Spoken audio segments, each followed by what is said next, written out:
with respect to women and child development, etc. Internationally, there is this huge discussion about setting some goals, Millennium Development Goals. You've also spoken at the United Nations. When you speak there, when you interact with these world leaders, how committed are they to fulfill these goals? Because very often we've seen many leaders have missed these targets. They've not invested enough in women and children and their health. And when you went there, when you interacted with them, what do you believe should be truly done in terms of commitment of these global leaders? So this is a complex situation. It's not as simplistic as we think. In different countries, in different cultures, these levels of disparities and the struggles are very different. Let's say you go to Africa. In Africa, women have more share of the work than men because men are drunk, okay? They have more share of the work. But a large number of men have managed to get guns in their hands. So what is an economic power? Because they have no share of that, the men, they've gone for military power, which is easy. Now you just have to have a gun. In many of these societies, it's become like this. Women are doing all the agricultural work, taking care of cattle, children, works, everything. Men are just carrying guns and walking around. Because he has a gun, he gets more than his 50% of share. So please understand this. This is how societies will adjust themselves. If you try to force something, the reverse that comes back will not be a good thing. So now from Africa, if you move to Arabia, you can't touch it because it's religious. You can't talk about the women. Nobody talks about it. You talk about it, you may be dead. So from there you come to Europe, it's a different situation where everybody can do what they want, but are women very happy? No, they're not. Because of all this excessive talk about equality, nobody wants to be together. Right now they're saying below 30 years of age, the number of people unmarried is over 70%, okay? Nobody wants to marry. I want you to understand, nobody wants to marry means no man is willing to commit himself to a woman. He wants her when he wants her, when he doesn't want her, he doesn't want her. There's no commitment.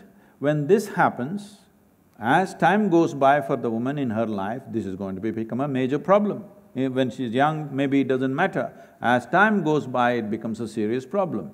Then you come to India. Here, because of, widespread poverty is there. Let's not sit in Hyderabad or Mumbai and think we're doing great, all right? Not even 1% of this country's population can sit in an atmosphere like this. So we can't suddenly believe we are in some la-la land, we are not. There are harsh situations out there. For those very harsh situations, believe me, neither men nor women are having a great time, all right? For that kind of situation, I believe there is substantial parity between men and women in the villages. There is a certain cohesiveness. They're not thinking, I'm being exploited, this. Unless a man becomes a drunkard or violent for some reason, this can happen always. We don't have to paint the entire society with that small percentage. But it's the governments which want to sell alcohol to everybody. They want to do door delivery. You want your packet of Iraq in the evening, they will deliver it in a drone and your man gets drunk. Then things happen, he gets violent. So I'm saying, it is not like a one-off thing. If we want a healthy society, we must create the ecosystem for a healthy society. People who believing for everything you can do a surgical intervention is a cruel way of handling a society. We need to create a society with substantial economic well-being, education. Then if somebody is still ill-treating a woman, then you have to deal with him with law. For everything you bring one more law, one more law, one more law, then your home will be like a court. Every day arguments will happen between two lawyers which will never come to a conclusion. This is a complex situation. Global leaders want to look at that one single thing that will transform the entire world. That's what I was trying to say. These different societies need very close attention. You cannot pass a law and say, or you cannot say, this is it. What works in Africa must work in Arabia, it's not going to work. What works in Arabia should work in India, it's not going to work. We have to handle it at the local level. Global leaders can give a direction and intentions, but work has to be very local, very organic and very involved. See, what all this means is, can United Nations give us a solution? What this means is, we are looking for a solution without our own involvement in it. Without involvement, there is no life. Without involvement, there are no solutions.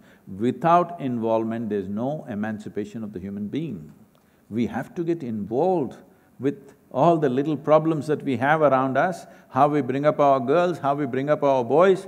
This is where it is, the freedom. It is not in just bringing one more law and one more law.